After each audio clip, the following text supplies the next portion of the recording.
Good morning sir. కూర్చోండి కూర్చోండి.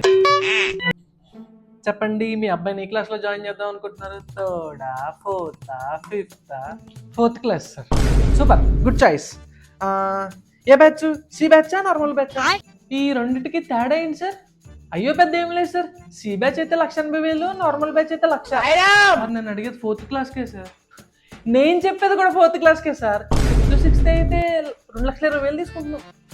ఈ సి బ్యాచ్ గల లాభాలు ఏంటి సార్? బయట ఐఐటి చాలా లేట్గా స్టార్ట్ చేస్తున్నారు సార్. మనమైతే 4th 5th క్లాస్ నుంచి ఐఐటి జేఈఈన్స్ నేర్పిస్తాం. ఓ, అలా అయితే సి బ్యాచ్ ఖాయం చేసుకుందాం. Super sir. Total fee 3,92,500 sir. Cashier card అంత దేనికి sir? Fee 1,80,000 sir, uniform 12,500 sir, books 50,000 sir, mess fee 50,000 sir. Total 3,92,500 sir. Mess fee దేనికి సార్? లేదు సార్, మనం మధ్యాహ్నం పిల్లల్ని ఇంటికి పంపాం, స్కూల్లోనే తినాలి ఫుడ్. ఎలాగా? క్యాషర్ కార్డ్ సార్, మన దగ్గర ఈఎంఐ ఆప్షన్ కూడా ఉంది. పట్టించుకోలేదు.